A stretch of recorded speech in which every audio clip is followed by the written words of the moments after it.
Ladies and gentlemen, welcome back to the Overwatch Atlantic Showdown. This is another qualifying match for Gamescom, and this is probably one of the harder matches to call from this tournament, Jason Captain. I think we've got two teams here that are very hard to separate in terms of how we expect to see them perform here in this next best of five. I think that's reasonable to say. ANOX has been really on a good upstroke lately. They've been doing extremely well. Back in the E-League tournament in the first week, able to beat Rogue and Reunited. They started to falter a little bit, losing to Misfits, but they've been boot camping as of late and actually have been performing pretty damn well. And the first map is going to be Kings Row, which we just saw them play earlier on today, where they were able to put up a pretty damn good time.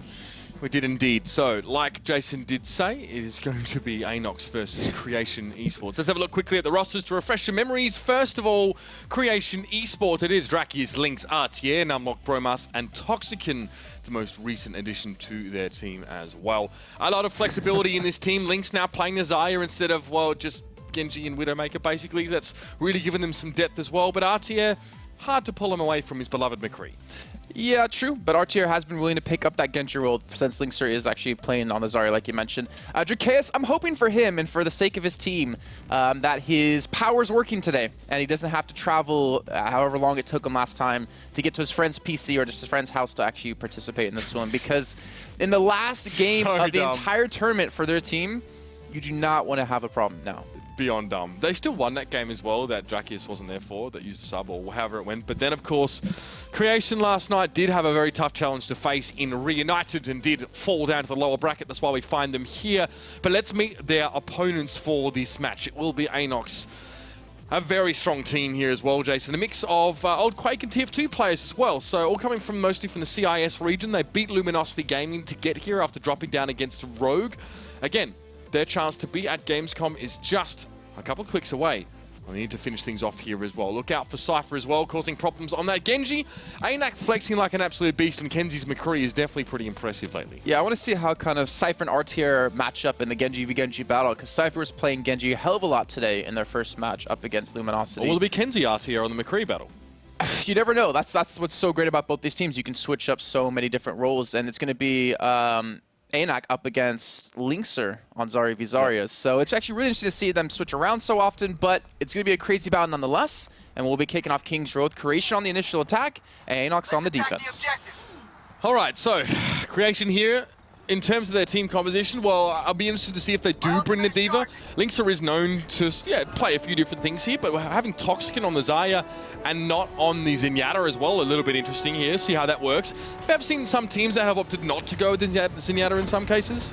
But ANOX now as well. Let's see what they can do. ANOX is going to be on that Zarya. They've got Kenzie and Cypher as well, and there's two danger picks of McCree and Genji. Let's see how it works. Well, yeah, but Creation's running a triple tank, most importantly here, which is extremely quick to take a point. This is the comp you want to go for if you want to capture on the first try at Artier, or taking Cypher down with the McCree v Genji battle, and Lynx are doing a great job of just zoning in particular, forcing to go through the underpass into a big choke point where Creation's waiting. Denying the high ground is a good start here at this stage for Creation, with ANOX and Sharik able to break back into this fight. Now Artier is sleeping with the fishes. Numlock went down as well, and Lynx isn't too far behind. He's quite low. Now it does get desuited here as Drakius just trying to keep his team refreshing up on this point, keep them topped up in terms of those health points as well. But Kenzie and Cypher there as well get two crucial kills. This will slow Creation down a little bit. Well, even with Cypher dying immediately to Artier, I'm surprised to see ANOX hold on to that one with the position that Creation was able to get. You saw Lynx are trying to maintain the position of the high ground, actually forcing Rubicon back in towards the choke point, but they've been able to fight their way out from what looked like they were going to be losing the first point to come back. But now they're going to be pushing from the side. Toxicin going to be playing the Zarya, not running double support off the get-go. But so far, this hasn't been working out for them. There's Garter Surge coming in. This one out of ANOX, pulling them together. Cypher picks up one. Kenzie secures one. And defense phase just will mitigate any more damage coming through. So Creation do want to take this high ground. They do want to force ANOX away from the point, but ANOX are actually disengaging cleverly and then coming back in when they're able to group together as a team and fight it out there. Rubicon gets 2 kills there, straight off the back of it, and it's all about the supports. Those last 3 frags went all to Rubicon and Cooler. Creation now as well, down to, well, not as much time as they would like to attack this point now, squatted over 1.5 minutes. We'll have to come back into this. Oh, we do see Linkster is going to self-destruct up momentarily, which can be used to clear out and actually zone out the point.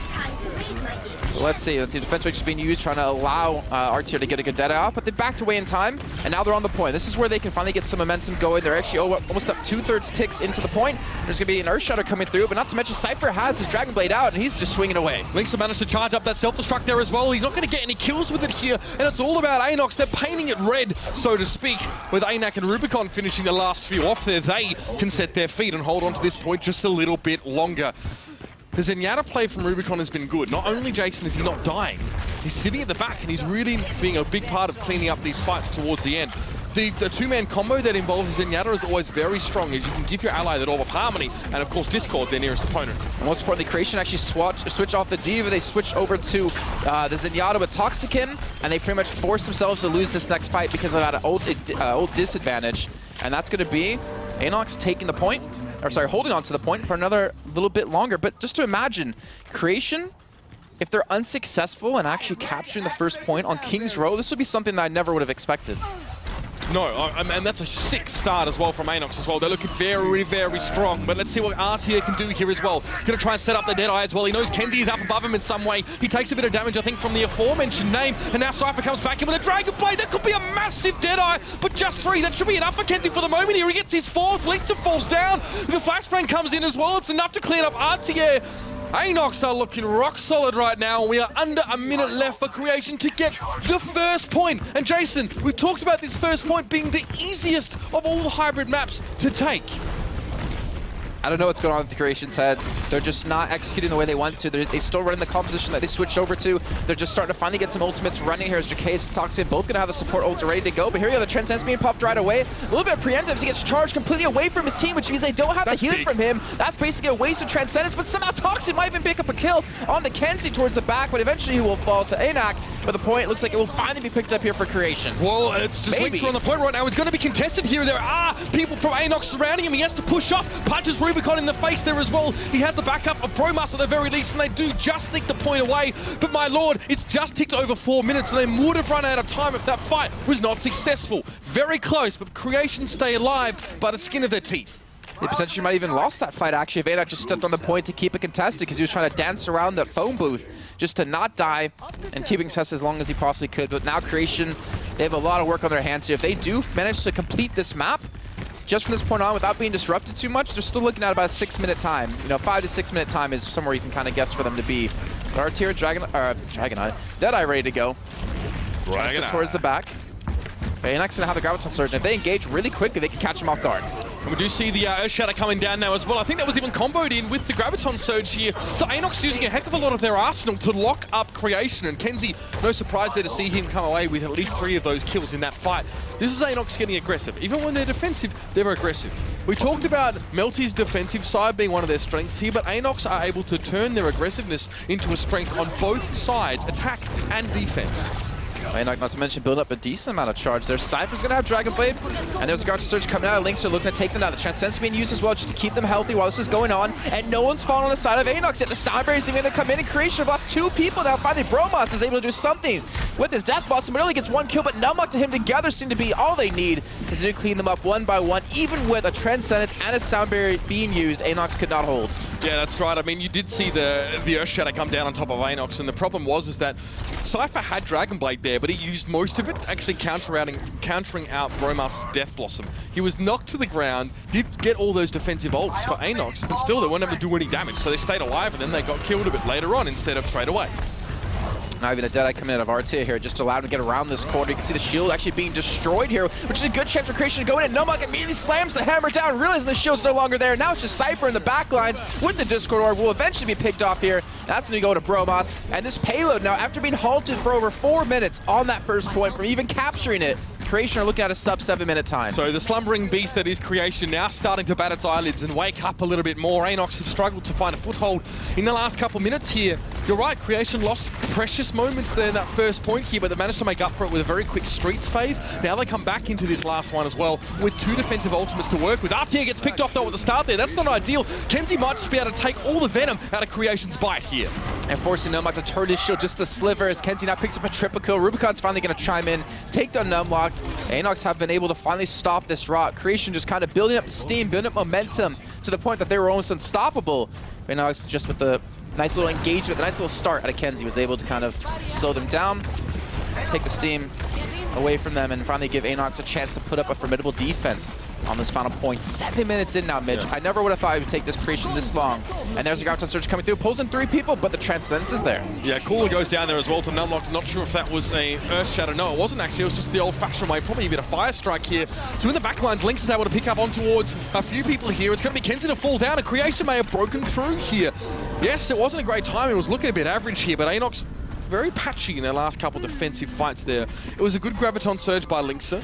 Obviously, the Transcendence was actually used to only keep about a couple people alive there. And now here comes the refight. ANOX have to hold this point now in the final moments. Earth Shadow Numlock actually opens up the entirety of this attack. Earth Shadow coming in from behind the payload, but the thing is, it knocks people down, but there's no follow-up. Even a Graviton Surge being used, but Bromas is going to clean this up, and the Deadeye, last second of RTR is enough to help get this payload across the line. ANOX can't hold on anymore, and Creation will finish with a time of 7 minutes and 44 seconds after being halted for what, 4 minutes? Just over 4 minutes on the first point, and they come back to finish the rest of the map in under that 4 minutes it took them to get the first. That is a damn good comeback, and that shows, I think, the strength and the mental fortitude of the team. Yeah, I think if I'm Creation, I'm thanking my lucky stars that I even managed to finish this stage here at the end. I think you put it quite well, Jason. And, you know, despite them being slowed up, their Streets phase was quite fast. In the Foundry, there was only one fight that ANOX managed to win. Admittedly, it was off the back of Kenzie going pretty beast mode there as well. First, picking off Artier with the Deadeye, then just helping facilitate or secure, we'll say, some of the extra kills that came through there, laid off by the setup of our man Sharik. So here, ANOX have to be pretty fast. I mean, what, 7 or so minutes for Creation. It's not even that fast really on this map, considering how easy the first point is supposed to be. And ANOX have to start there as well. That's the bare minimum. Get a first point, get a first assault take on the first point. We'll see how it goes. It'll be a good I feel like start. they could just do like a slow grind victory still. Like, there's no need for them to go extremely quickly, as long as you're slowly clawing away more and more distance as the time goes on. You do take the point within the first, I'd say, 3 minutes max. Then you're going to have a really good opportunity to push the rest of the way. The problem is, you know, maybe Creation were just getting warmed up, because they haven't sitting around waiting. I mean, obviously sitting around, they've been probably playing and maybe scrimming once or twice, but they've been sitting waiting for their opponent since yesterday after losing to Reunited, and they've finally been able to get to them. And after such a shoddy initial performance, you really kind of have to wonder, if you're on the side of Creation, what went wrong, what's going on here. But they were able to close it out, so they're able to save some face there. But now they need to hold ANOX back. Yeah, and if ANOX can be aggressive, they probably will. I mean, they're not going to go, we can just sort of grind our way through here, because ANOX revel in the fact that they're causing chaos and they're making their enemies forced to react, I suppose. So we'll see, though, how they're set up for this fight. If they just go straight in for the throat here, much like their logo indicates, it wouldn't be a terrible way to go. And yep, this is what they're doing. This is classic ANOX, straight out the textbook here. But Sharik, his positioning's been limited here, pushed out the back. He did manage to get a right-click kill, but the rest of ANOX were cut down before they could even get close. Yeah, so now we see the difference between Creation and Luminosity, earlier on, previously known as Too Strong, where Too Strong just got overwhelmed every single time ANOX did this, but Creation were able to, in the midst of the chaos, focus on the right targets, pick up the kills, be able to actually swing around and support each other in time to hold off that attack. Yeah, quite a different scene, I guess it is here as well. And again, Creation starting off well. ANOX goes in, he also goes out first. At least Rubicon responds on towards Artier. That's a very important pickup here to get rid of that enemy McCree. But Kenzie's also going to fall in the same way here. He was locked up inside the hotel. He gets picked off, and this is pretty darn solid defense here from Creation. And Lynxer somehow survives against Cypher too with that Orbital Harmony on him. He had about 40 HP left. He was able to get away, survive, and live for the next fight, which he'll have Graviton search for in the middle of the fight as long as he does not die right away. And it's very possible Creation can actually hold on to this point for the next 2 or 3 attacks. Look at the ultimates they have coming up and the ones they currently have available. 2 big support ultimates. See if they can put them to the test, though. Again, ANOX goes very, very low to start with and dies almost instantly there as well. The rest of ANOX can't even use his disruption to get kills. Yes, Kenzie gets one with the Deadeye and a good headshot on towards Bromaster is nice. It's all well and good. It's nice for decoration or something to put over your mantelpiece, but it's not going to give you the point here. Again, ANOX fall flat.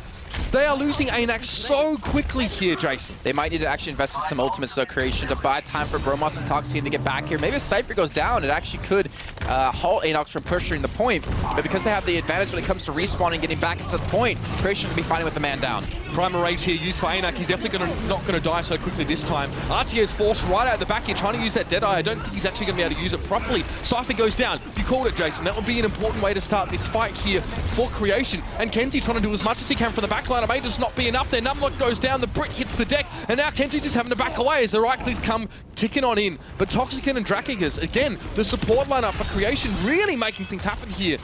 And with Rubicon falling down, again, ANOX are going to have to take a step back and bring it back to the drawing board. Yeah, but Creation had to invest a lot of ults in there, a lot of weird ultimates too being used. Linkster, Graviton surging the wall, a little bit of a mistake, I think, on his part. He meant to aim into the actual choke point. Sure. But RT or Deadeye, this could be the big determining factor of how this one goes, because him and Kenzie both have ults available, and you see the difference of what happened before with Icefeld always getting jumped on and dying as just playing McCree as Luminosity.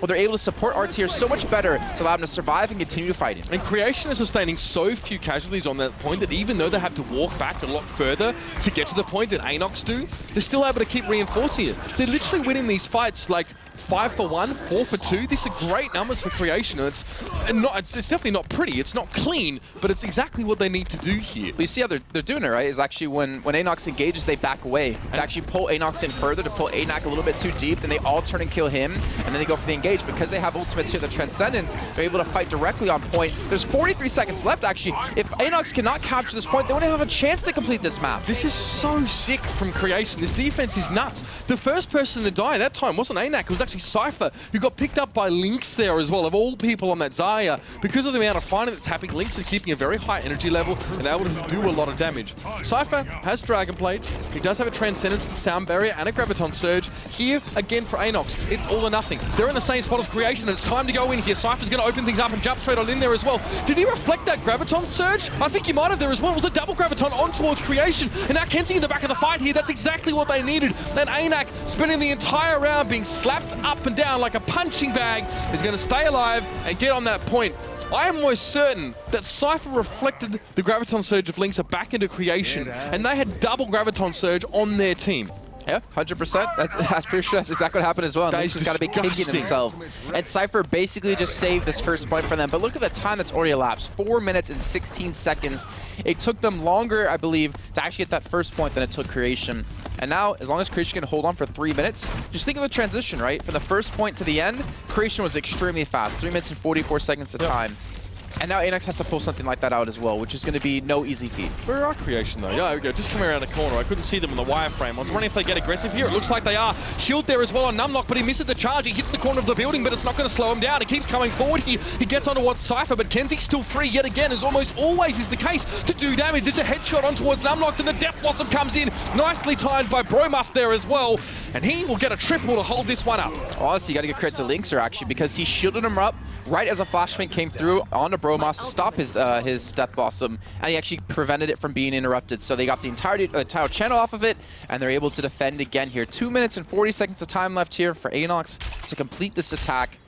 And Cypher's still just trying to be a nuisance, but I think Bromus is just ready for it because of the positions he's in.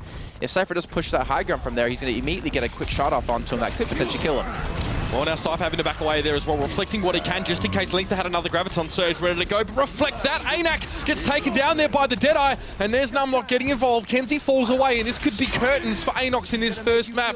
It's not working out. Whatever it is that they're trying to do, not great here. And Creation hold 2 fights on the streets phase after holding off so long on the point. These guys looked good yesterday, but now they're looking ferocious. And they got 2 minutes left for ANOX to actually complete the map. They don't have ultimates up at all. Rubicon's about to have his Transcendence. He's going to get it up in the middle of the fight. He's going to pop it as well to keep them alive. But Numlock's already picked up 2 kills, so it's not going to matter too much anymore. And even the Graviton Surge coming out of Lynxer to allow him to wipe them up completely. Toxicant picks up 2 kills himself. And there you go. Creation halt them yet again. A minute 40 left on the clock. ANOX have to win this next fight or it's over. Fan the Hammer was all the rage there for RTA.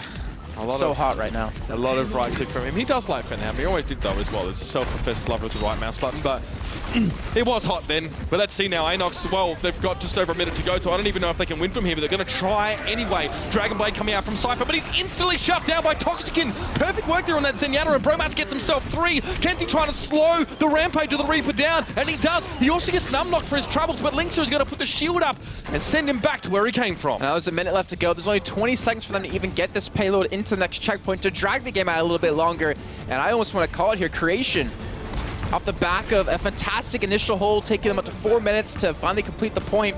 And now with a great Death Alley phase, have been able to maintain this control. You can see them even backing away, realizing as long as we just contest it when it comes to push the payload around this corner, then we're going to have an easy fight.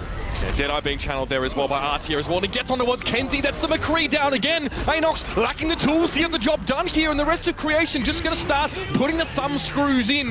ANOX had to just back away here. This overtime surely will have to tick down as well. As soon as they're cleaned off at this point, it's a long walk back here for the CIS team. And they're going to struggle. Graviton Surge comes in though as well. It actually gets a little bit done, but Bromas is there. Rubicon, Cooler fell, and there it is. Overtime is done. First map to Creation for one of the staunchest, I'm going to use that word, one of the staunchest defenses we have seen on Kings Row so far in this regional finals. I'm curious actually who gets the play of the game on this one. Numlocked as well, one of the best tinks in Europe on the Reinhardt. This had to have been on the initial point, I would assume. Oh no, it's actually the Death Alley phase, where gets an Earthshatter off under the shield. Oh my god. And then lands the charge on a Kenzie off the back of that. Yeah, that was the 2 kills he got. That was exactly when Rubicon got his Transcendence, but he got those 2 kills off before that happened. Straight under the shield there from Numlocked as well. Like I said earlier on with Lee, it is a game of chess, sometimes picking those incredibly small timing windows to actually pull off plays like that. Well, color me impressed. That was very nice. It's the problem of, like, you have 2 chess pieces, your Reinhardt and your McCree, and you send your McCree in to fake a flashbang or even commit to it if he has it available, forces the shield up, Earthshatter comes down, and you pick up a relatively easy, win there in that fight. And the timing of that fight was really well done too, because Rubicon, basically after the Earthshatter went off, he got his ultimate. But that was too late to prevent the other 2 people from dying, which actually could have been the big turning point. It could have allowed ANOX to push the payload. There was no Transcendence available in that case for ANOX, which is, as we know now, a very impactful ultimate in a lot of these fights here as well. So we can just see how things are going here in terms of map picks. ANOX will be choosing the next map, and what I like about these 2 teams is they will pick King of the Hill maps. They also...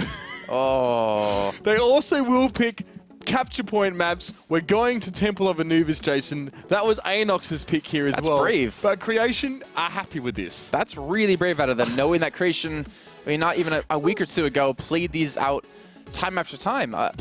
Let's go, boys. This Let's go. was played yesterday, wasn't it? Temple of Anubis. It was in the Rogue versus Creation series that you guys casted. Yeah. No, it was Rogue versus Misfits. Creation. Yes. Rogue versus Misfits, I remember. Yeah, that was played. Wow. Did not expect this map to actually be picked when there's still so many payloads left in the pool. I'm loving it. I think these 2 teams are the teams that would pick it right as well. I sort of ribbed Numlocked and co a little bit about it last night, saying where was the capture point maps? When I say on stream you guys like to play these maps, you best be picking them. And he's like, yeah, well, we wanted to do it, but now at least they're going to be bringing it out here. ANOX though picked this map specifically against Rogue in the Overwatch Open. I believe so. Anyway, I think that's how the map picks worked out, because the first map ended up, because they've got a veto process there as well. It's a bit different to how we do it, and that ended up being the first map because no one was game enough to ban it at first or whatever. So that's the way it went. And ANOX were ahead by a good margin. I think I talked about this already, but Rogue, we watched that one together, didn't we? Yeah, we were watching that one. And then Rogue were about to lose, and then Vic just comes in and wrecks it. He came in with a great reflect directly onto the Reaper. From, I think it was Cypher who shot shurikens at him, and he reflected into his head, and then they actually took the point himself. And I think people outside probably thought it was like a party, but it was just 2 nerds watching Overwatch just yelling at Vic. So that was good. We appreciated that. So my point is, the extended analogy does actually have a purpose here. ANOX are quite competent on this map, as we know. They picked it, but we know that Creation will go this way. I think it was actually Hanamura and Volskaya when they tried to do this against Rogue, Creation that is. But again, they're happy to pick these maps. These guys probably are willing to do more than most teams will, barring ANOX, in terms of trying to win a game. Yeah, go here. What's nice is to see teams be willing to practice this. Like, the fact that you can't fully ban out anything, especially when it's a controlled map pool for this, when it's set up ahead of time. If you practice the maps and no one else does, then when it comes down to time, if you extend it into a best-of-5 series and you go all the way, you're most likely going to play one of those. So it gives you a huge advantage for such, I would say, a small investment of just spending a couple of scrims a day on it. If Reinhardt ever needs a new suit, he knows where to go. I thought thought that was from Diabolical. Yeah, Diabolical, right. It looks pretty similar. Yeah. Back at the game. Back in the game. So, Creation already one map up here as well. They're going to start on the attacking side. And Jason, we have to probably be honest with ourselves and say that we probably go down a time bank here. I feel like both teams should be able to get successful attacks away. I think it's kind of almost impossible really at this level to hold the first point entirely. The second, well, that's more questionable at this level. I'm wondering though, with what we just saw in Kings Row, is it possible for these teams to hold each other for 4 minutes on the first point? Because they did it to each other just in the map prior. I think it's a little bit different though when it comes to Temple of Anubis, because the respawns are ridiculously long, especially for the defending team.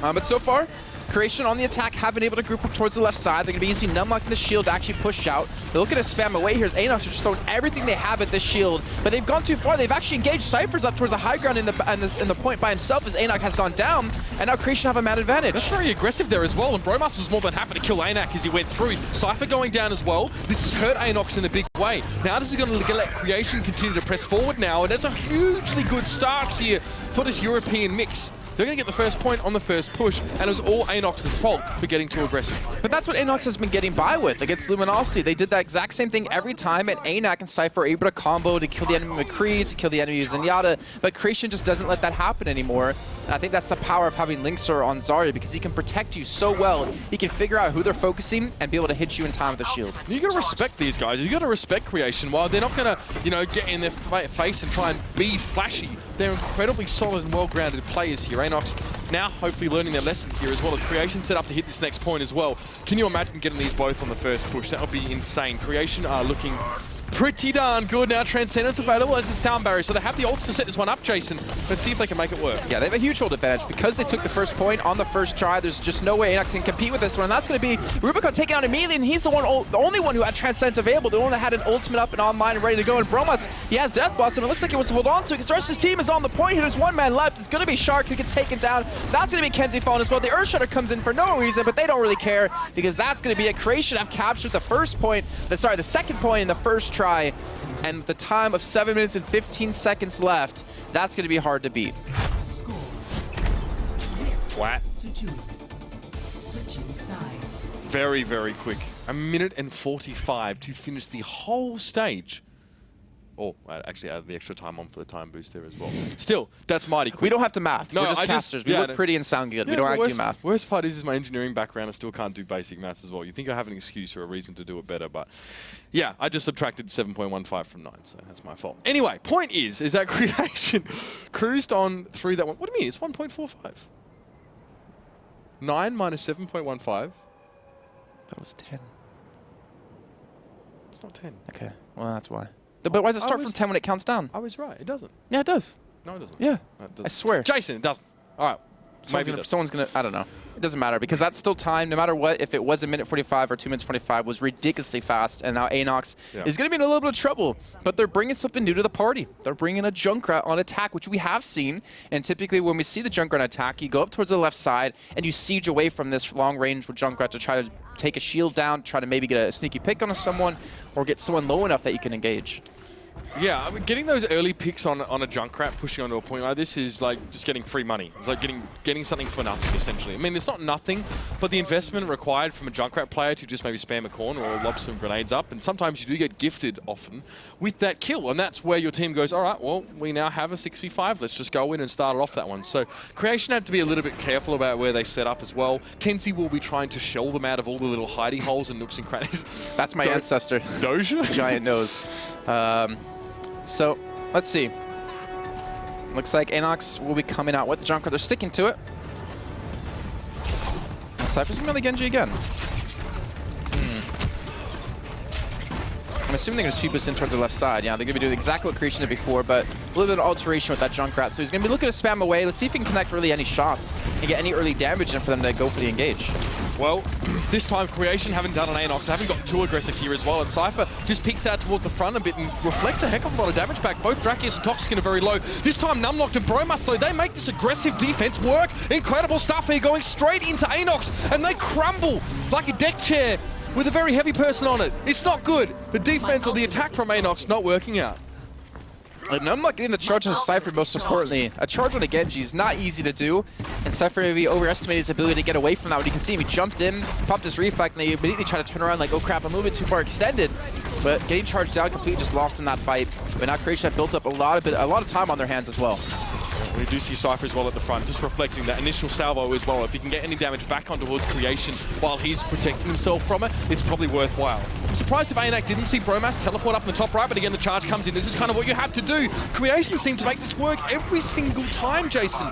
This aggression on towards ANOX as this sort of on the wrong foot trying to set up there in the middle has paid off yet again. Second time running. I think Kenzie's actually might be switching here. Gonna be a back away. He has Riptire, but he's not even gonna bother to use it. That's impressive. I would have used it guaranteed and then would have backed away. He's actually switching over to a D.Va, so D.Va not a bad pickup here to stop a lot of chip damage that comes in, a lot of harass. This also might switch the avenue that they're actually going to attack. I'm assuming they're still going to be going left side, but instead they're actually going to attack him right away here on top of this where Transcend's being popped out of Toxic in. It's going to be hard to kill anyone. The Graviton Surge, they're coming out from Lynx as well. That's just going to tie it all together in a nice bow and send it back to the CIS with love. ANOX losing everyone, and Creation losing no one, and that's a very big deal when it's such a far distance to walk back. Death come. Now, Artier and Numluck, both with ultimates available to buy some time. Looking for a clean fight here. ANOX are really struggling, but they're starting to get some ultimates up, and the self-destruct should be up in the next fight or two. And that Earth Shadow actually catching out Kenzie as he's flying by. Numluck picks up Cypher. Artier's going to take down ANOX, and Artier's going to secure Kenzie as well in the baby D.Va form.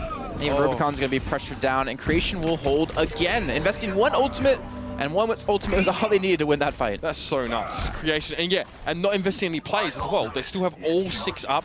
There's no concerns about having to reinforce people quickly or trying to stall ANOX before they have a full team. This is Creation, ready to rock, and now Artier's going to use that Deadeye, cancelled it immediately there as he did see ANOX jumping straight in towards him. Damage needs to be done here as well. We do hear Dragon Blade being pulled out. That's by Cypher. He gets Drakius and then on towards Lynx, so this might be enough here for ANOX to get through. Bromas gets one back, but Cypher gets his third, and now uncontested on this point. He's blocking those shots coming in from Artier. Deadeye comes out from the man himself, but Artier not able to get it off. He gets jumped on by ANOX here, and you can see Numlocked as well, frantically swiping, trying to keep his team alive. Yeah, well, look at the time they've been able to take away, though. 3 minutes is not easy now. It's a hard pill for ANOX to swallow coming into the final push because now they know they're already at a huge deficit, and they still have to capture the second point to even make it into this next round of attacks for both these teams. So it's a lot of pressure on the shoulders. They have 5 minutes and 40 seconds to do it, so there's definitely a likely chance they can pull this off, but it's still going to be rough. So you see they get the 5-minute increase after getting the 5-minute increase after the first point, and with 4 at the start, it's 9 total. So Creation now, well, getting sucked into that one a little bit there, but they get the damage done there. Kenzie can't do too much, but look on as the rest of his team is actually just cut off at the knees now, and the Bunny Blaster better save him, and, well, it's a bit of an unrealistic expectation to have of such a small piece of weaponry, and justifiably. We do see Kenzie fall. Creation have a chance now to at least set up and prevent ANOX from catching them while they're still trying to erect a defense here. Graviton Surge up, though, for Linkser. Bromas has Death Blossom as well. This is going to be tough to actually make this attack work with just so many good ultimates, though. Kenzie's going to have a self-destruct. The problem is ANOX doesn't have his Graviton Surge, which could be a huge combo and a deadly combo if they can time it correctly. And ANOX is going to be... They found the back foot on this attack. Charge coming through, and not to mention the Death Blossom as well. The Graviton Surge wasn't invested into it. Bromas is only picking up 1 kill before he gets taken down. And that was by Kenzie because Bromas couldn't get away from the self-destruct while it was using Death Blossom. So value, I guess, still there for ANOX and some of those ults being used. Now Cypher jumping onto the point. He's trying to be let loose, but he's eventually shut down here by Lynx, who's often the bane of Cypher, to be fair. Lynx always knows to go for him, always shuts him down up on Xayah. And now Bromas has to keep himself fairly scarce here. He's trying to dodge away, but the point actually being held by ANOX here for at least the moment. But it's contested for so long that the rest of Creation should be able to start streaming back in upon respawn and get them back off of it. Yeah, if ANOX are going to take this point, they have to do it in one big go, one big swipe to actually take, or to capture it, and not to mention keep, I think, 4 or 5 people alive to even hold on to the point. But Creation, they have Earth Shadow available yet again. ANOX doesn't really have anything to work with, though. They're going to have the Graviton Surge momentarily, not to mention the sound barrier. But you can see that they're more than content with actually pushing through the front ground. They're not going for anything sneaky. They're not trying to send someone towards the right. They're not trying to move in towards the left to flank around the point. But so far, Creation just had their number. Still time for ANOX to go in here as well, and the sound barrier might just help them stick. Cypher, I think, managed to sneak over the wall undetected for the most part here, and he actually hasn't been even focused down at all. Good graviton surge there by ANOX. Somehow found himself in the back lines, and that's a beautiful follow-up as well with the Earth Shatter. ANOX had all the ults, they put them together just so they fit nicely, and that should be it. ANOX do push in. You're right, Jason, they lost a lot of time on that first point, but still, they're in this. So there you go. Now, 3:17. There's like pretty much a full 4-minute difference for Creation. And it only took a minute 45 to complete the first time. Yeah, that's it. And they have an extra 4 minutes ahead. Like, that's such a hard deficit to really work against. And now ANOX, not only do they have to hope for a really strong defensive hold, but they also have to hope for a really quick attack when they come into the attacking side, assuming Creation does finish both halves. Or both points. Do ANOX get a time extension now after taking the first point? They don't, do they? Because they already got that time extension added on from their time bank. So, that extra 5 minutes. Problem is, we haven't casted much of this, but from what I remember, if you're under 2 minutes and you're above 0 seconds, then you get an extra 2 minutes if you finish. Like you don't get an extension from the first point anymore, yeah, no. There you go. But if you finish with like 10 seconds left, you get put up to 2 minutes. Yeah. If you finish in overtime, then you stay at 0, and the other team just has to capture those points with the amount of time with more time remaining. So the crux of the issue is that ANOX, we saw last time they got 5 minutes added onto their time after taking the first point. That doesn't happen anymore. So they have 3 minutes and 17 seconds to finish the whole map if they were attacking when they do go back on attack here. So Creation have a lot more time to work with here, barring anything kind of crazy. Creation should be able to push through and have at least some time left, and then it's ANOX are the ones who need to get 2 more points to keep themselves in the game here. So that's kind of the disadvantage to falling behind. But ANOX don't have to think about it too much right now as they are defending. They are setting up, and this time Cypher's actually going to be playing on that Junkrat, not ANAC, who I believe it was. Kenzie.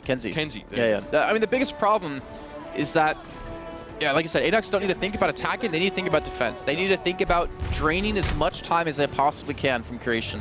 Get them under like 2 minutes and have a decent possibility of actually being able to take this into the next round with a good chance to successfully attack. But Creation, if they keep going the way they were just in the first half alone, then I don't really see ANOX being able to hold on to this. They've actually switched things up. Instead of going towards the left side, they've allowed Bromas to go up high towards the right. Linkster is looking for the 1v1, but gets taken out by Kenzie from the back. Archer's finally able to respawn, but Rubicon able to pick up a kill himself. And it looks like Toxin's just going to have to back away, wait for his teammates to respawn back in. Yeah, it seems like ANOX are a lot more settled this time, as Creation obviously shook them right from the get-go on their first attack here. So they can set up a little bit more here as well and start to build into some ultimates to give them some more of a margin of error here on the defensive side. Sharik, of course, out in front as usual, and ANAC is laying down the right clicks as well, just to keep Creation wary and to keep them honest now as they try and sneak back in towards his point. All right, so Linkster, only at 20% of his ultimate, actually not really being able to do much in that first attack. He's able to spot out Cooler. Not really do too much damage to him, but he's doing some chip, and that's going to be R-Tier actually picking up a kill on a Cooler. So they do have the man advantage. They're going to have some ults here soon, but the problem is now Cypher using his Riptire. He's going to be looking for a kill or two, and Linkster does shield it out, so he actually prevents himself from dying. And now Creation, they can pick up the pace, I feel like. No, Linkster gets free charge on his cannon and actually doesn't die. That's huge value, of course, for that Zaya. So now R-Tier, okay, just right clicks from about 20 paces away and it still manages to work. Some people just have what it takes, but that point now should be taken here by Creation. ANOX were decimated and pushed away, and you can see how quickly they want to move on to the next one. Trying a bit of a back cap, or at least to try and disrupt ANOX as they set up. They leave Numlocked and Drakius here on this point. They'll cap it and join the rest of their team, but already Lynx is at the front doors, knocking, trying to make sure ANOX don't have a chance to sort of get comfortable in this second defensive zone. Not to mention he had 100 energy too.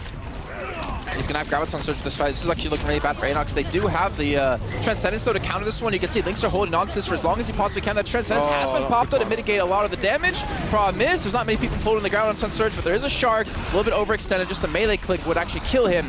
And Archer does get the interrupt on one of Kenzie with that Death Blossom. But only 3 kills going in the way of Creation. And ANOX, as the time does take on, are going to have more and more of a chance of reinforcing this. And Bromas tries to Death Blossom towards ANAC, who I think shielded away the most of it there as well. And well, that was pretty darn quick from Creation as well. Their first attempt, albeit a little bit more of an elongated fight, resulted in them capturing the point, and they still have about 5 minutes left in their time bank. It took them 2:18. 2:18 to finish that. This is not ideal for ANOX here as well. They've got 3:17 to finish the whole shebang, the whole map. Yeah. And if they do it as fast as Creation did just then kudos to them as well. But getting both points done is Then they might have to do it again. Yeah, exactly. After that, that's the problem. And they'll have 2 minutes, I guess, at that time, because they'll probably end up with less than 2 minutes at this stage. So, I mean, yeah, you need to be pretty darn good to take both these points in 2 minutes at this level. ANOX have 3 minutes 17, so a little bit more than that. If they do somehow manage to get it done, it's going to be even tougher next time around. So Creation start by building a lead on their first attack, and then now compound it in the second. Yeah, I mean, I think I like the whole time-based system. It's actually really interesting in how it works for the teams. But funny enough, Temple Nubis, at least in this matchup alone, is proven to be one of the slower king of the capture point maps, where Volskaya, you could take each point extremely quickly and go to quite a few rounds. But now Creation, they put up a hell of a time actually on the first defense. We need ANOX down to, I think it was like a minute or 2 minutes of time left. ANOX need to have a very fluid and quick transition from capture this first point to transition into the second if they want to have really a decent chance of coming back. So a bit of a brief pep talk there as well amongst Creation as they stand up on the bridge and decide how they're going to set up here to stop ANOX. Kenzie, I'm pleased to see yet again he's going straight for that Diva as well. And this probably means that they're not going to go from the left, they're going to go straight over the top here. Triple tank, yeah. Yeah, with Kenzie and ANAC able to go in like that and Cypher to join them, that's a pretty sick dive comp. They don't really need to mess around with maneuvering, they just got to get in Creation's face and try and bash it in. I just wonder who's going to be focused on first here. It's going to be Kenzie coming in towards the top side, looking for R-Tier actually to focus. But again, Linkster's going to be there really quick with the shield. R-Tier's getting the healing from the Orb of Harmony, but it's just not going to be enough. Bromas, though, picks up 2 kills, but most importantly, takes down both supports. Kenzie's going to fall to Linkster, and I think Creation have actually held this first point again. I think so. Cypher can only really just look on in dismay and try and throw shurikens and hope to accrue a bit more towards his next Dragon Blade, or his first one for this round anyway. ANOX don't have the time to be missing out on attacks like this one. They really need a decisive finish onto that point. They are running out of time very, very fast here as well. 2 minutes 37 now as well. Cypher jumps in first. In fact, before the rest of his tanks here, he's forced Creation off the high ground, and now at least ANOX can force onto the low. Now they can fight them on equal terms. Numlock trying to swing his hammer, but Cypher keeping himself out of effective range. Toxic and Bromas though getting kills, and Cypher eventually has his brain spilled across the wall by Numlock, who would be very satisfied in picking up that kill. I think the problem ANOX has is they depend on one strat and one strat only to just to attack extremely quickly and to try to kill somebody before they die. The problem is the person they're trying to focus is R-Tier, who's getting protected by Linkster, he's getting sped up by Drakius, and he's getting healed by Toxican. They just can't burst him down in their attack, and because it takes so long, Creation's able to turn kills back onto them. That's how ANOX has been able to beat some lower tier teams, but it won't work like a team against Creation. No, and with the Earth Shatter come down as well, but I think it was actually blocked out for the most part. It may not have worked the way that Numlock intended. He went down, Cypher gets himself to the Dragon Blade, getting results, and Sharik as well, rolling over the top of Bromas there as well. Nicely played for him. They should have this point if ANOX keep playing it right. You can see the defense mate who's completely shut down RT's Deadeye, but he's able to stay safe for a moment and try and fan the hammer away on ANAX, force them back off the point. Eventually drops to ANAC, and you can see Linkster is a long way from the party here. He won't be getting a hat or a goodie bag at that.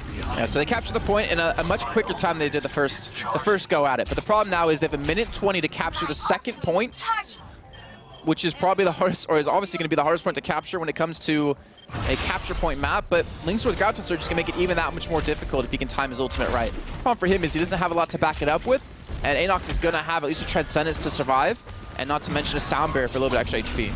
Ooh, Cypher. ANOX now under a minute left to capture this point. That is going to be tough. This is much harder to capture than the first one here, but ANOX at least have a couple of ults ready. And the problem is they have to finish it before overtime hits if they want extra 2 minutes added onto the clock here. Graviton Surge being used, not to mention it being used out of Shark as well, catching 3 people. The Transcendence is going to come in, and it's doing pretty well, but there you go. Shark picks up 2, Cypher picks up 2, and Numlock is by himself. He does get the Earth Shutter off, but there's no one to back it up with. And ANOX, they've been able to do it, so they're going to get another 2 minutes on the board, and I can't stress how important that is. Well, stripe me pink and call me Nancy. Somehow in under a minute, ANOX get that point on the first push, no less. When they were turned aside so many times by Creation, this is a great time to turn up the heat and put the pressure on. Now, yes, their time bank reduces to 2 minutes. It doesn't go any lower. So it does make it quite hard if Creation can actually show us a decent attacking side here. And Creation have 5 minutes to get it done. So if ANOX can do it in however much time it took them, like, I don't know, 2.5, 3 minutes, Creation should be able to get this done in time. Even technically, Creation does have basically 7 minutes if they do it correctly. Like, if they finish with any time left, under 2 minutes, they'll get an additional 2 minutes added on. Or, I guess, put up to 2 minutes. So it can range anywhere between 7 and 6 minutes. Sure.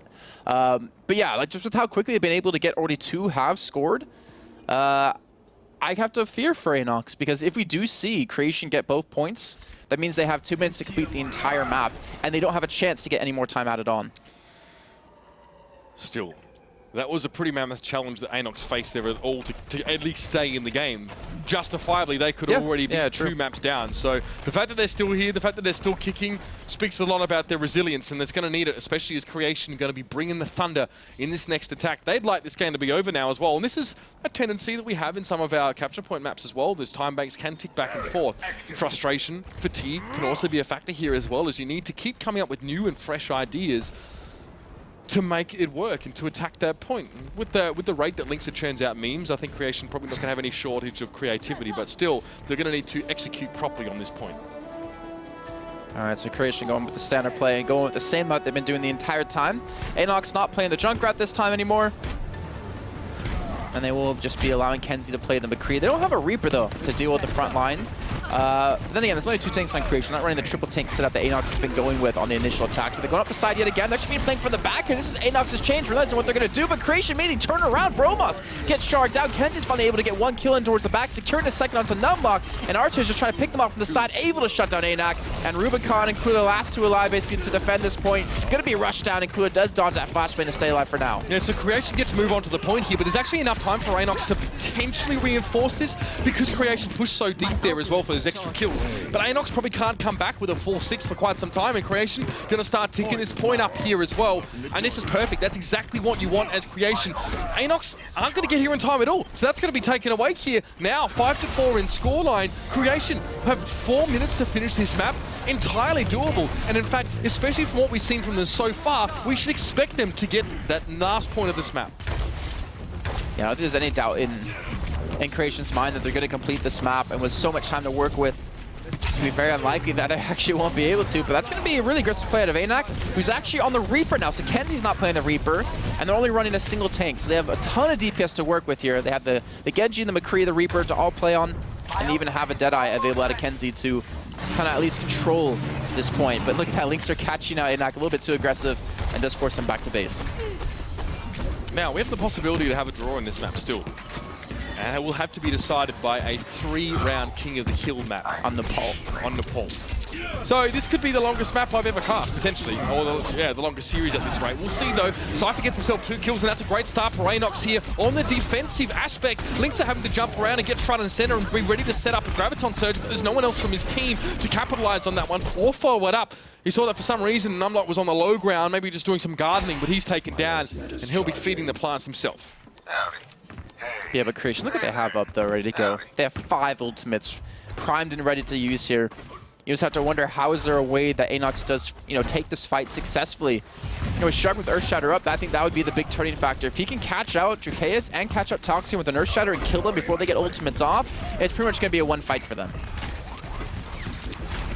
Deadeye could be very important here as well, used from behind a shield. You're right, Creation have the tools in the kit, but so do ANOX as well. This is going to be a very messy fight with a lot of ultimates being used, because desperation is such a big factor right now as well. Oh my lord, Artia can't shut down the Deadeye, and Kenzie, he still gets the kill. Artia falls down, he misses the flashbang, but Numlock gets the charge up against the wall there. Brobus gets himself too, and this is big for Creation. They need to get the point right now. You can see Rubicon trying to come over the top. He had a Discord orb on him and will eventually have to fall, but in the meantime, ANOX and Rubicon himself were doing some real damage. But Linksa staying alive, staying strong. So is Bromas here as well. The respawns are going to come quickly on towards this point here as ANOX desperately trying to keep hold of their real estate. The Creation are here to repossess and take it for themselves. That ticker is still going down. You can see the Tracer being used here as well just to stall. But Kenzie can't stay alive forever. Now the Transcendence comes onto the point, and ANOX desperately trying to stall. And ANOX going to be there to actually secure the kill onto him, and this might be actually ANOX holding on because they've been able to reinforce so damn quick, but they're still losing, man. Left and right though, it's Numlock going to be able to take down Rubicon, so no chance of Transcendence coming in anytime soon, and Toxin's not even being harassed, able to get the kick straight into the face of ANOX, and Creation are still fighting for this one. ANOX do not want to let this one slip. Only 1:25 left on the clock. Even a death boss and a double charge being used, and Creation now have enough men on the point to capture it, and then now we're going to be bumped up to 2 minutes of time. So 4-6, both equal on time now. Numlock just gave Sharik the chest bump of his life. Sharik tried to charge onto the point there just to try and keep the overtime going, but at the same time, Numlock charged at him as well. And you know what happens? Both Reinhardts fall over. So Sharek just fell outside of the point and couldn't stall. Shushe v. Hosen back at Dragonborns. The chest bump of doom. That was great. I don't know how many people know that reference. It's such a funny video. Oh, I know at least one person, 2 people watching that will get that reference. Currently upstairs. But so ANOX, this is their final attack. They have 2 minutes to complete the entire thing, and then Creation have another go at it. So let's just assume ANOX gets the first point and the second point with 2 minutes remaining. And there will probably be an overtime before they get to the second point. Let's just kind of put that situation at hand. That means that Creation only need to capture the first point to win in 2 minutes of time. Yep. So it still can technically go ANOX's way, but it all comes down to this attack. If they successfully attack, they actually can tie this up and throw it to Nepal. So there is a world of possibility here for There ANOX is. to keep themselves alive. It's going to be tough because their first point defense has been really bad. At least if you could, not bad in the sense of they're terrible, but bad in the sense of we see Creation defend it and we see ANOX defend it, and it's like night and day. Yeah, it's also ANOX defend it. Like, this is that aggressive tendency we're sort of getting used to seeing from these guys as well. But more often than not, it seems to backfire. Well, they changed it up though, right? So initially, the first attack, they just defended up here and they got rushed down and died.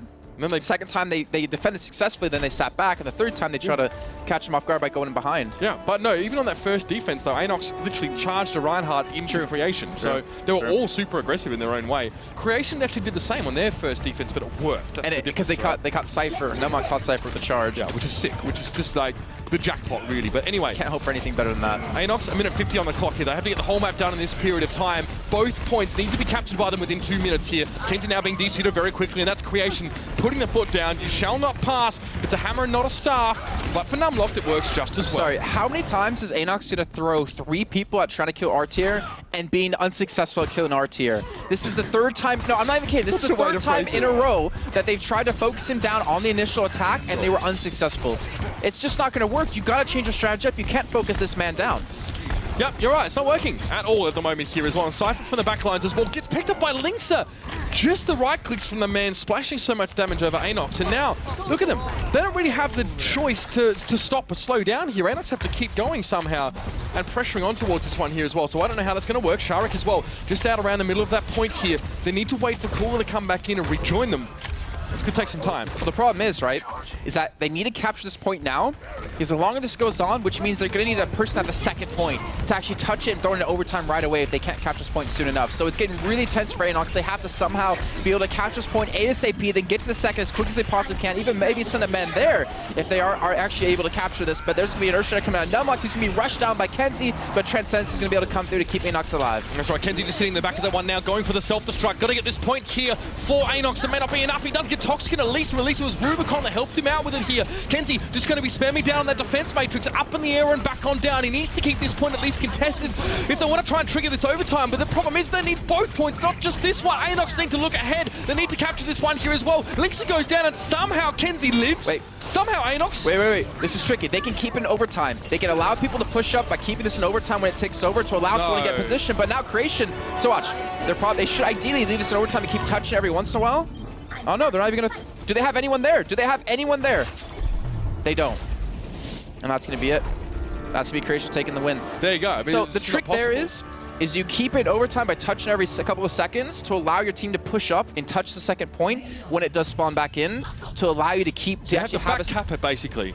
Basically, but it procs overtime for you as well there. It keeps it running to give you a chance to actually push up and keep it in overtime. It's really, really tough to do, and you saw them for a second trying to do it, but they didn't have anyone positioned. They just died too quickly. I was confused for just a second there as well, because Team 1 wins came up on the screen, and ANOX were on the left side. I'm like, well, wait a minute, what's going on here? But no, they were unsuccessful in the end. And I think there was actually quite a... it took us a long time to discover something we probably knew in the first couple of rounds here. The Creation are a cut above ANOX on this map. It just got... It took a while for us to actually get to the proper confirmation of that. Well, the problem is, it's going to sound so harsh, and I don't mean it to be harsh, but it's just kind of understanding their strategy. It's every map now I've seen them play in this entire tournament is you jump on the McCree or you jump on the Zenyatta and kill it. And Too Strong, now known as Luminosity, struggled to actually work around that. They struggled to figure out, well, how do we stop it? And Manton, well, he wasn't playing Zarya, and then eventually switched over to Zarya. He kept Icefeld alive, and they're able to actually take a map against ANOX. But that's their strategy. That's their go-to thing, and it's not working anymore for them. They need to switch things up somehow. Maybe get a Reaper in there a little bit more to kill some tanks who overextend, like Numlock, who overextends quite a bit. But somehow he's actually able to survive most of the time from that one because he knows when to overextend and when not to overextend. Where Reinforced, on the other hand, might be a little bit of a different story there. But no, like that's their strategy, and they need to switch something up if they want to have a chance to beat Creation. It's just not working. R-Tier is just not dying. The thing is, if you're a Creation player or a teammate of Numlocked as well, you know his tendencies. You know that he will get aggressive. You know that he's going to yell really loudly in TeamSpeak while you're trying to focus on the game as well. So these are things you're prepared for, right? You've already got him turned down a little bit in TeamSpeak, and you're already prepared to shield him as he goes into those fights. He's half quieter than everyone else in TeamSpeak. Yeah, and you've actually got a button bound to move him out of the channel and back in after 3 seconds as well. It's like a script. But you're also ready to shield him if he goes into the fights as well. So, yeah, Numlock gets away with that stuff. A lot of time because he has the presence of mind to know what's going to happen after he hits the wall after a failed charge if it doesn't all work out as well as he would like. And I challenge everyone out there to watch what happens next game with Linkser and his Zarya shields. Who's he putting it on? If they feel okay, so if they don't get engaged on and they know R-Tier is not going to be jumped, they throw it on Numlocked and they let him go ham. If they know they're going to be jumped on, which is ANOX's tendency to do that, they're going to shield R-Tier and keep him alive. They're going to speed boost him so he can run away, so he can't be focused. There's quite a few times I saw Kenzie and D.Va fly into him on the high ground or on the little bridge on the first point on defense or when they were attacking. And he tried to focus him down, had him in the middle of his screen, and then also he disappears. Yeah, he's gone. Because he speeds around behind you, and he can't focus him down. So that's the combo. That's what Creation's doing to counter this, and ANOX just can't really come up with an answer. And if you're trying to use a D.Va and a Winston to try and deal with McCree, that's all well and good. But now, as well, that middle platform makes it harder to access other parts of the map, right? If you want to go to the right, you need to cross a narrow bridge. If you want to go to the low ground, you give up that high ground advantage, right? So if you're attacking, the defenders have so many options of where to retreat from as well. You can use that speed boost and you can get over in a lot of different directions. And when you're playing D.Va, who's not fast unless she's already charged, and she's already charged up onto that high ground, and a Winston who's already used his jump and now has to walk, unless you have a really solid team who knows how to focus down everyone one by one, R-Tier is going to stay alive, and he's going to keep doing damage to you. So my question is, ANOX, they've been boot camping, right, to prepare for this. Right. Have they been practicing only this, like really quick aggressive play? Have they practiced normal play, like standard play of like sitting behind the Reinhardt shield, working the shield down, then attacking from a different angle, but not just jumping and throwing everything into it, right? Not throwing everyone into that initial attack? Because we haven't really seen them play normal yet. And when they come up against the better teams who know how to play standard and know how to keep their composure when being rushed down by a Monkey, by a Genji, by a D.Va, then they struggle. Yeah. So I want to see them potentially play just a standard, very standard game and see if they are able to do that. If they are, they actually could beat Creation. If they don't, then Creation's already proved now 2 maps in a row that they can win. Yeah. I think Creation have a really deep map pool, but I think when it comes to the game, I think that they take maybe the most meta thing possible and they just be the best at it, really. They don't have to throw in anything wacky or weird. Yep. You saw their composition there as well. Nothing that would make anyone's eyebrow raise. It was 100% cookie cutter the whole time. Bromas went from being an incredibly good 76 player now to being just disgustingly good on that Reaper as well. And you saw him often setting up when they were defending. He would set up over around the corner, so as you do come in the main, it's pretty hard to illustrate. As you come in the main door as an attacking team, up the top on the right behind you, there are platforms that you can use to sort of ambush from. Cypher was doing that. The one you can destroy and fall from. But Bromas doesn't go all the way up there. He just teleports up to one of the lower platforms. Either way, there was always a route for him to come back in behind the attacking team. Half the tanks are up on the high ground, and the squishies are on the low ground because they can't jump up, and that's where Bromas strikes. It's just, like I said, it's nothing fancy out of Creation. It's just good standard play. And that's what's winning them games. And I wonder when it comes down to a time of, maybe we'll have 30, 40 heroes in the game when they can play something a little bit cheeky, because that's going to be even scarier. The fact that they can play standard this well, though my question is, let's assume they do get through, and let's assume Envious gets through, can they play standard against a team like Envious? Because Envious can play standard, they can play crazy, they can play really aggressive, they can play hyper-aggressive, hyper-passive, and still play it to the best performance anyone can do. So that's a little bit of a tougher story if we get to it. Well, I mean, to be fair, one step at a time. If you're ANOX now, you're just thinking about securing your spot at Gamescom, or in fact, even before that, you're thinking about staying alive in this series. Yep. It is Creation who currently stand 1 game away from representing Europe at our finals in Gamescom. That's all that stands in between them. The map has been chosen, Jason. It is going to be Hollywood. Obviously, again, ANOX's pick. ANOX, frustrated, went to Temple of Anubis, hoped to try and break the deadlock there as well. Completely outplayed, if you ask me, and now moving on to Hollywood as well. They had better hope that they are incredibly solid, especially when it comes to the attacking side here against Creation, who know how to work on these payload maps. So Mitch, you've played competitively for games, for Call of Duty 4, I'm curious, in your mindset as your experience of a team, if you're going into an elimination game, like it's obviously the entire series, but the map that could eliminate you, do you play standard the way you've been playing the entire time, or do you just say, okay, let's just try something different? In my opinion, you go standard. Right at the end, you go towards standard. When you still have chances or like lives left, you can throw something weird in. But when it's the last game, it's too risky. The risk is incredibly high, and you can't even perceive the reward. You don't even know if it actually works out. It's really just taking a shot in the dark. When you don't have anything to fall back on, and you take that shot in the dark, then it's just too What if risky. you've been playing standard like ANOX has the entire time, not being extra cheeky in the beginning? Is it time to switch up, or are they going to continue that? If your game doesn't work, then you can't play someone else's game and hope it's going to do better. You just have to hope your game will eventually work. That's what I always found, at least for me as well. Often my game never really did work at all. That's why I'm sat here talking about it, but that's just the way it works. Let's go to Hollywood, though, ladies and gentlemen. This may well be the final map of Creation. Continue this streak of being indomitable on attack and on defense. Well, they're going to be attacking to start this one off here. We've got squeaky chairs, Jason. It's fine. We're standing up to cast. That's what we do. Okay, Oh my God, you are tall. I'm not wearing shoes either. So Creation, gonna be on the attack. They're actually switching some things up. Look at this. RTR and Linkser, Genji and Tracer. And Linkser's usually the one that keeps playing Zarya, and RTR's usually the one that pick up Genji. But because they want to go this route, Bromas takes a backseat from playing Reaper to play Zarya for his team, and they've got a really quick hit combo by throwing Winston in with the Zarya shield, allowing Tracer and Genji to get in there to just harass people down 1v1 or 2v1. This is going to be hard for ANOX to hold. This is a treat for us as well. The Linkser Genji coming out. You already gave us a prelude here. So far, though, they are losing a couple players here. Bromas goes down quite early, and so does Toxic. But Numlock gets himself to 3. Hello? Somehow, Numlock always manages to do this. He comes out all over the kill feed. Very, very good understanding of how to play those tanks here. And with Linkser picking up Rubicon here, you can see RTA just playing mind games with Cooler, keeping away from the point. The rest of Creation already waiting for him to join him on the limo. And a pulse bomb from RTA doesn't need to be used as he's going to switch. I don't get it, Mitch. The animated short had led me to believe that Winston loses to Reaper. Yes, I thought so too, man. Until he has Primal Rage, apparently. We didn't even have Primal Rage. Yeah, I know. Unless it's just Numlock and he was Primal Rage. But yeah, so RTR switching up over to the McCree. Links are still sitting on Genji, so they want to favor this high ground control and unleash Linkser to just do his bidding here. Look at Bromas.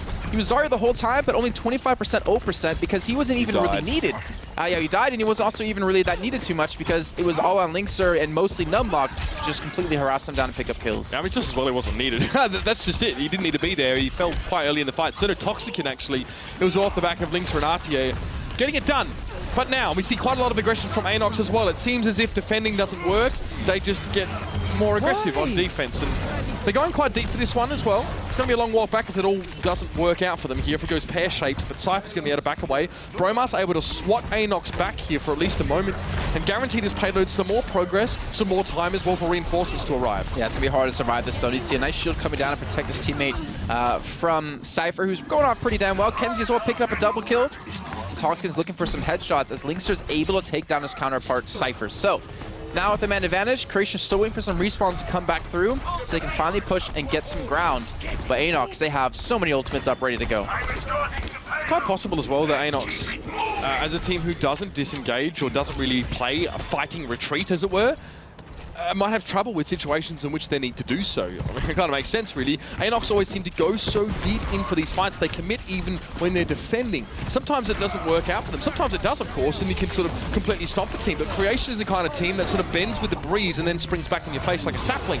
Here, RTS sits right at the back, and he's in a great spot to do some work. But Kenzie stays safe for now. Deadeye is available for RTS, but he's got a big monkey to deal with in his face right now. Discord Orb going to make it a little bit easier, but he's going to have to get a lot of right clicks off to deal with ANAC. And luckily for him, he was hit into a health pack. But the problem is the rest of his team has gone down. Shark picks up a double kill.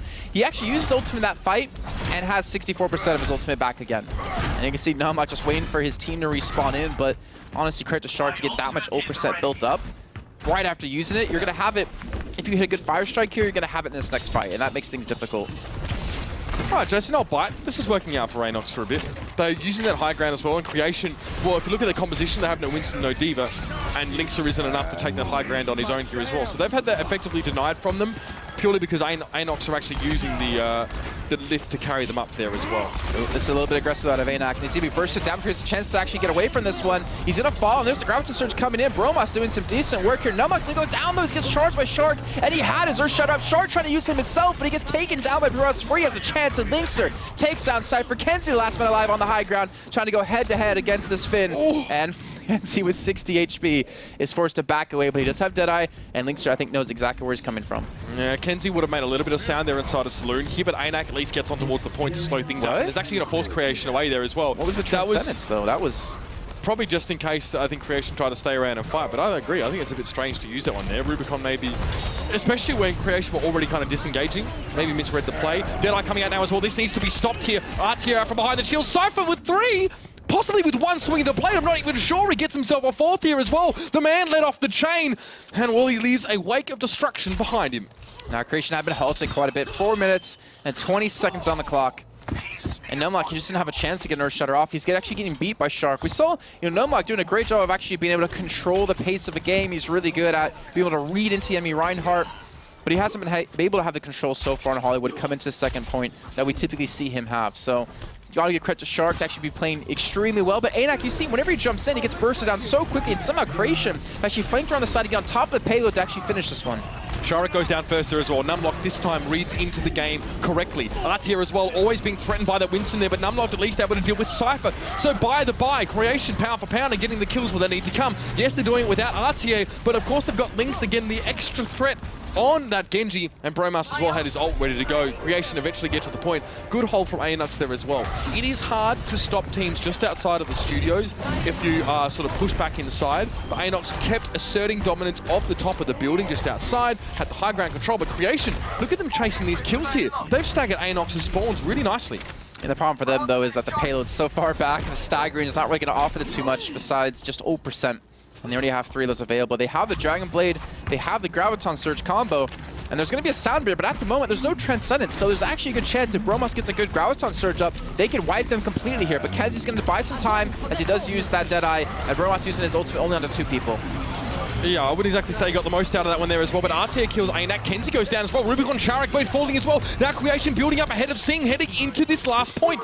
Bromas has to duck back as well with the rest of his team, and they might not be able to finish just off this point. No, ANOX will be able to respawn and start to at least reinforce his position, but Artier now comes in with the Deadeye. ANOX have to keep themselves pretty scarce at the moment.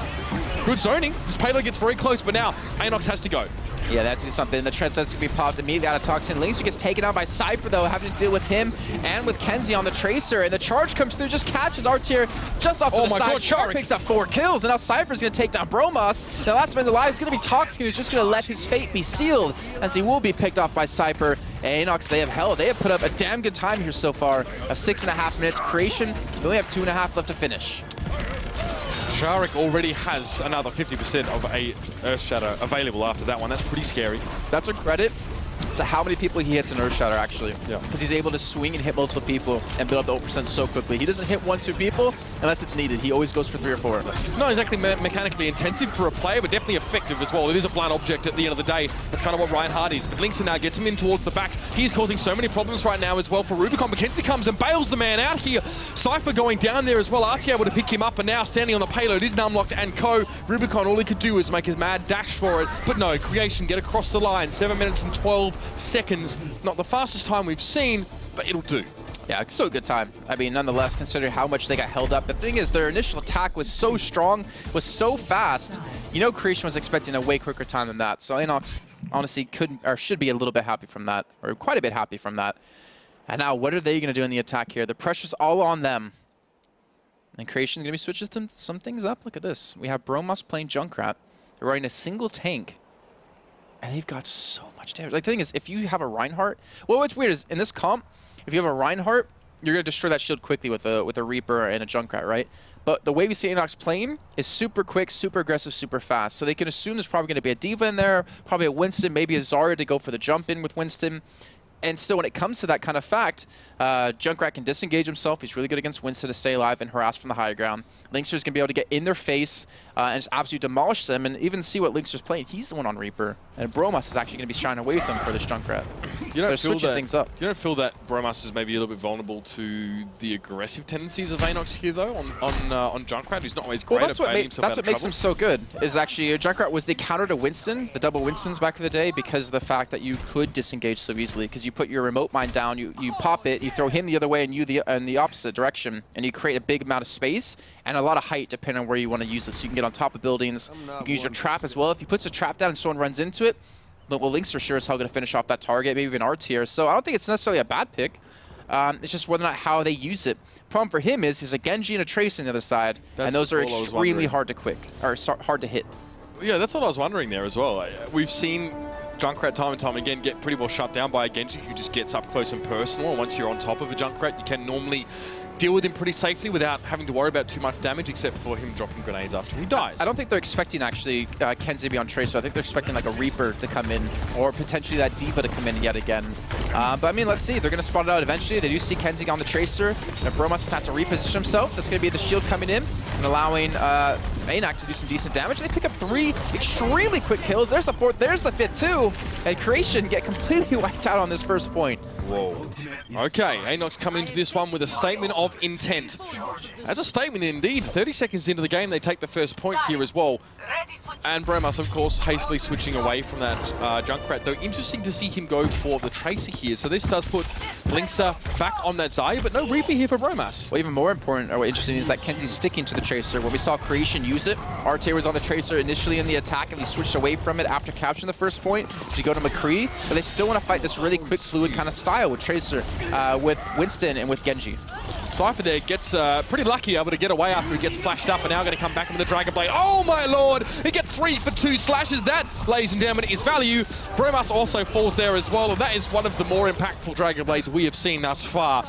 Cypher, well, he definitely made Creation punish for not following him up and chasing him down. I wonder how many times he's gotten that cute spray on Genji now over the course of like the entire time he's been playing, because that's like the, what, 5th quad kill with Genji we've seen? Just insane play out of this man, and you can see Creation really struggling to deal with that. But we do have our tier playing McCree, who can deal with Kenzie, who can deal with Cypher. And Lynx are back on the Zarya, like you pointed out before, to be able to help his team survive. Now into the fight as well outside of Goldshy Studios as well. The charge. Well, Kenzie gets picked up on that one as well, but ANOX has a good position now to lock Creation into this corner. Primal Rage and also the Transcendence keeping him healthy. That's all the things you could possibly want in that case. And Creation, the defense has been completely dismantled. Nut by nut, bolt by bolt. ANOX get to that second checkpoint. What defense? Well, exactly. There is none. They disassembled it, right? Yeah. It's like IKEA. It's just like you blow on it. It just falls apart. No, I like IKEA furniture. Actually, half my house is. I was going to say, like, I love IKEA. Yeah. It's all about how you put it together, I guess, you know? All right, but there's a Gravity Surge coming through, and that's going to be Creation finally stopping the Rod, picking up a victory in a fight, and they'll be able to delay this a little bit longer. But now the problem is there's a 5-minute window for ANOX to finish this entire map, and with them already 2/3 the way through, it's going to be rough. Well, Kenzie now as well. Trying to break back into this one. ANOX have been so fast. This is 5 minutes lead on Creation. Hello.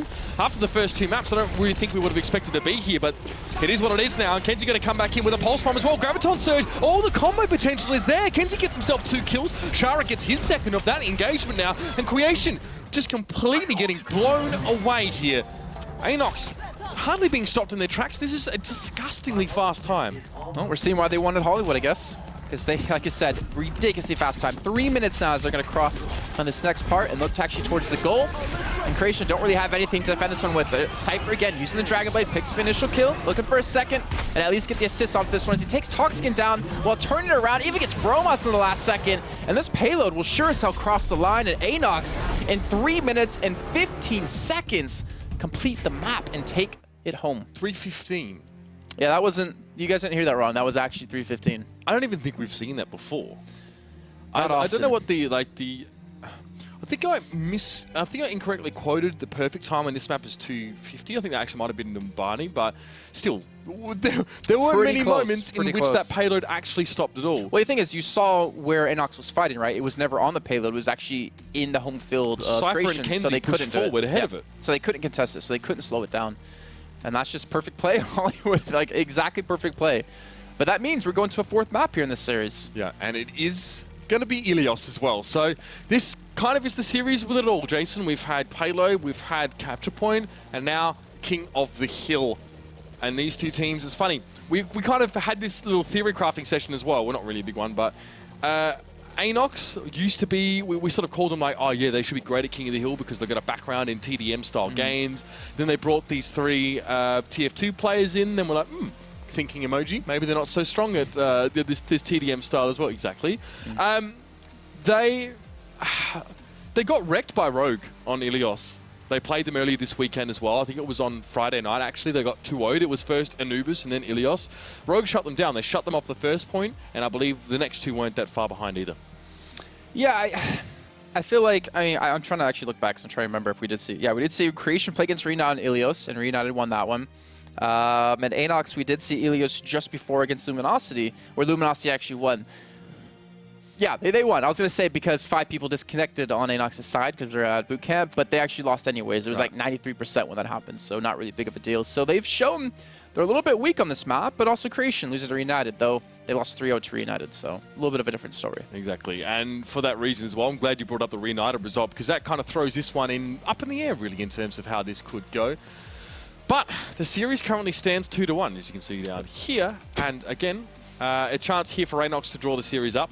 A chance for Creation to be done with it, wash their hands of it, and go straight on to Gamescom. But still, there is this one in their way. And of course, after this as well, of course, we have the Rogue game as well. We still have one more team from Europe to seed, or to send at least in the direction of Gamescom before it does happen. And that is going to be an interesting game, of course. NIP against Rogue. NIP Rogue.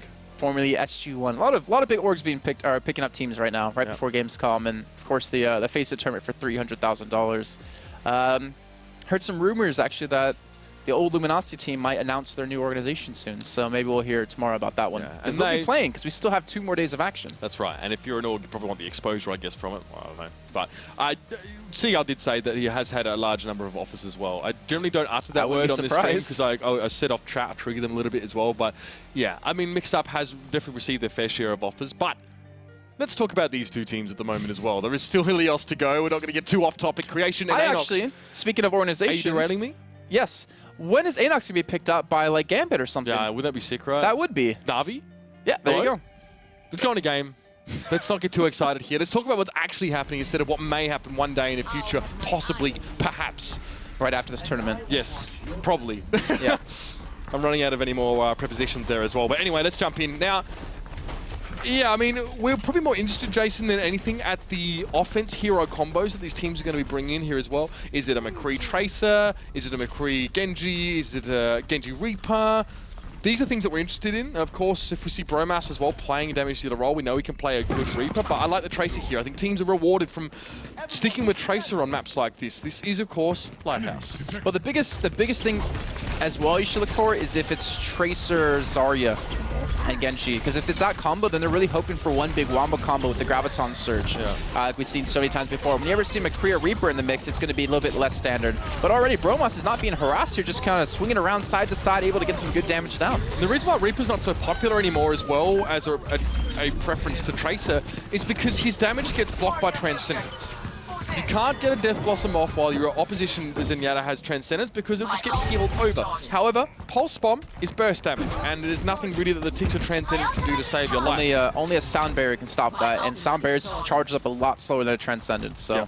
Though if you look at Creation right now, you would say something a little bit different. Though I think Toxin did actually die, so you can't really quote me on that one. But Creation actually being taken down immediately by Kenzie on the Reaper, going straight for him as he was just separated from his team. And now Cooler, Rubicon, Cypher all picking up kills. And I think this is ANOX actually taking the first point. So Kenzie keeping a respectable distance away from Numlock there as well as he gets the shotguns in. And yeah, this point now goes over to ANOX for the first time. 27% was what Creation were able to amass here. They come in with some decent offense hero ults and a Graviton Surge. So we do have the Graviton Bomb potential there, which obviously ANOX don't yet have a sound barrier to sort of cancel out that burst from.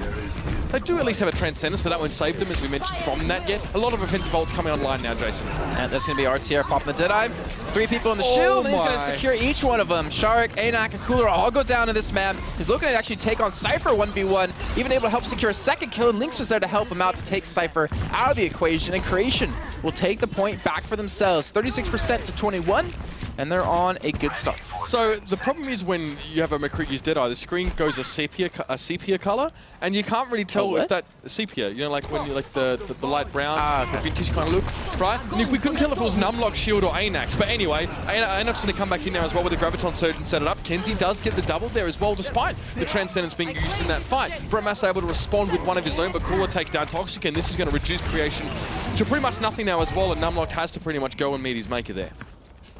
Yeah, so Creation actually, even though having quite a few ultimates up and ready to go, doesn't seem to have gotten the position they wanted to and been able to actually time things correctly. But they do have the Pulse Bomb, they do have the Sound Bear, and they have the Primal Rage Monkey out of Numlock to use, especially on the point where things can get extremely interesting when you have so many areas of death around you to knock them into, so many pits to fall in. Bromas coming from the side, he's looking for anyone spread out without his team. Sound Bear is going to be coming in, which means he's going to hold on to his Pulse Bomb for a little bit more time, but he's still looking for the target to hit.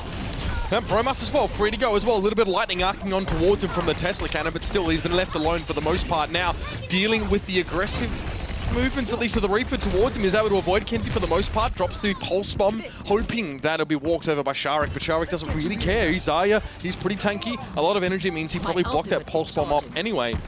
Now the man on fire as well, it has held Creation at bay. Snards here. Trying to do some work with his McCree. Toxkin's been relatively quiet, I guess, so far in terms of picking up kills. And Bromas just hasn't been able to have the opportunity he's wanted to, and Linkser getting really close to his Graviton Surge. Look at this. There's actually Kenzie off to the side on the high ground, trying to flank like we saw Bromas doing on Temple Limited before. And they've completely ignored him, and now he's been able to come in and he's taken down RTR immediately, takes down Linkser, and Kenzie, with just that subtle flank he just pulled off, might have secured this first round. And Toxic was able to pick up a couple kills on the backside, but that was purely because he was positioned right out of the fight there. You can see where he is, not being knocked away. So Bromas now has to commit towards this point. He's got a Pulse Bomb there. This could be very, very helpful if he needs to take down Kenzie, who's incredibly low currently. He does get away for the moment, but he's cut down by Numlock. So at the death of it, Creation flipped the point back in their favor, 61 and counting. There's still life in them yet in this round. In overtime, such a clutch play. You can see they initially wanted to kill ANOX as he popped the Primal Rage, but there was a call made, and everyone turned to rush onto point to make sure to secure it because they knew they didn't have the primate there, the scientist, to protect him. But they still have Transcendence, they still have Deadeye, and they still have another Pulse Bomb ready for Bromas. And if Linkser can get a Graviton Surge up here in this fight, this could be deadly. Yeah, interesting that we didn't see a Transcendence come straight out there as well, just to answer that one. Now Toxic uses his a little bit later on, which keeps Creation healthier going into this fight. Cypher tries to block what he can, but he's forced off the point there, and eventually he's cut down by Numlock. Can't block Lightning Sun. And Creation hold it again. Graviton Surge can end it right here. There you go, he can't jump into the point. 98%, he's gonna die immediately when it falls. RTR! Oh, he fluffs it, but it doesn't matter, they still won. Still got the kill anyway, but we saw that. We're not gonna pretend we didn't. However, Creation are probably getting a little bit fatigued, as are ANOX, really. These maps have stretched out for quite some time. We've probably already had, chronologically speaking, a 5-game series in terms of time, especially after the Temple of Anubis game was quite a long one. So, Creation, though, flipped that one back in their favor. I don't know if they should have won that one. I mean, obviously they did win it. But we just saw ANOX slip right at the end. With Creation already had 60% of that built up. All they had to do was hold it for 2 pushes, which they did. Looks like both teams can be sticking pretty true to what they've been running, though. Kenzie is going to be on the Trace this time, so switching a little bit up here for the team. So they have the Tracer Genji up against the Tracer McCree. And pretty much a lot of pressure comes on to Cypher and Artier because Artier can eliminate Kenzie from this equation. And Bromas can do decently well against Cypher, just Tracer v Genji combo. It's going to be a little bit tough here, but for both teams to really crack the initial attack and defense of the other side. It's nice to see Kenzie back on that Tracer here as well. Cypher being a little bit risky there as well, just in case you get boot from that point. Gets cut down by Bromas behind him on the point, and ANOX falls as well. Bromas being a bit of a man about town right now. God help me, it's going to be a long day. Does pick up Rubicon as well. Cooler on the point gets cut down as well by Toxic in here, and Creation getting all the kills together will hold. All right, Creation, strong start from them. You know, particularly Bromas, just to be able to sit behind the fight, but within a close enough range of the fight that he can still do full damage instead of being too far out where his damage is going to fall off quite a bit. Sharik going to get a little bit of charge off of that.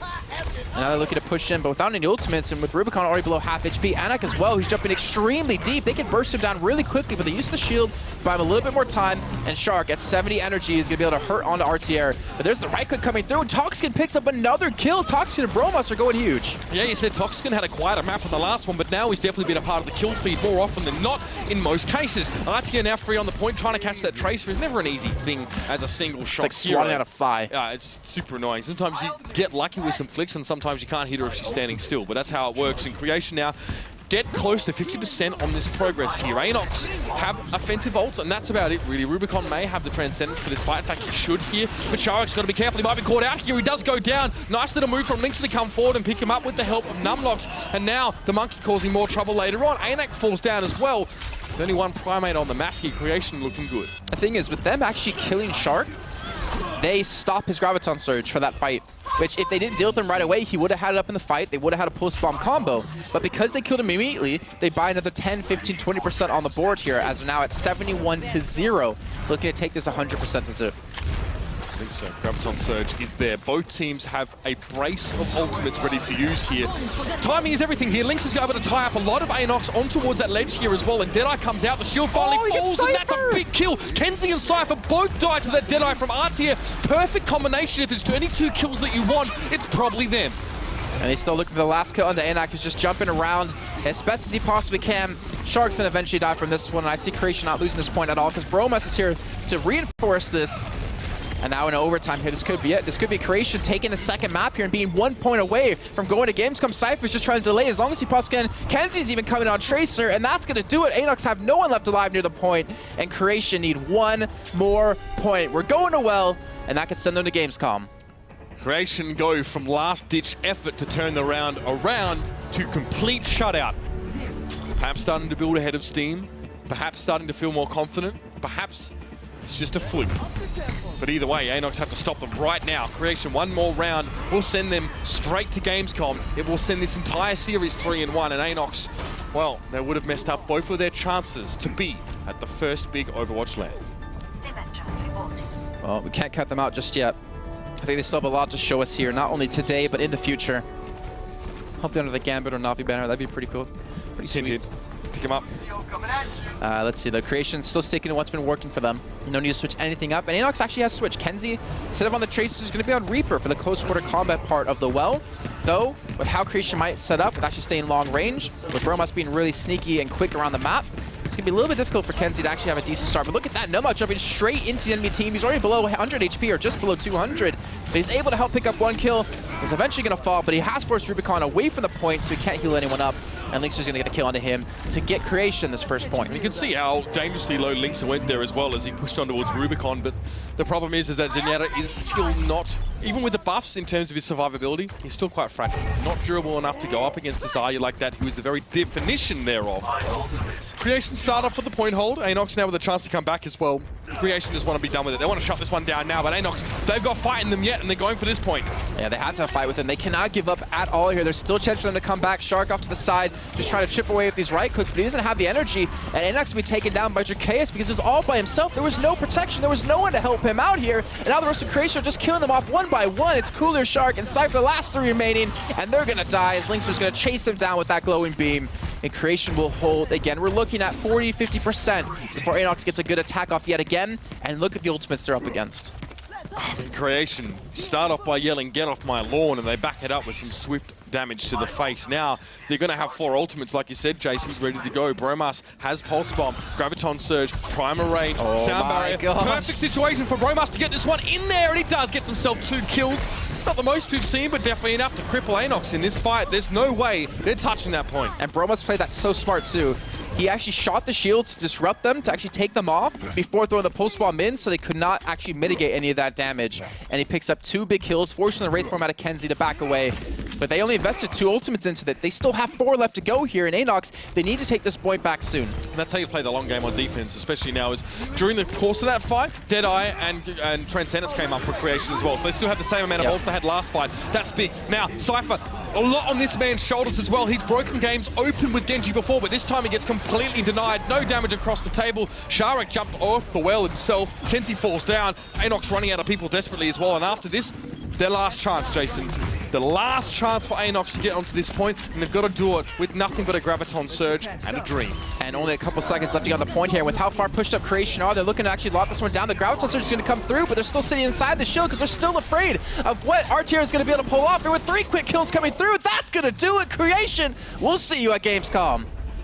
They have done it. It was a long series. It definitely would have been tiring for Creation, but they get it done in the end. They picked Ilios. They knew they felt good about it, and despite a very shaky first round, they come out on top 3-0 there as well. That's basically nunlocked, by the way. Yeah. He screams in game, and then outside he's very gentleman. And then he just adjusts himself as well. Yeah. It's so funny when Seb walks out of the playing area. He's very well spoken, very polite, but in game he is a monster.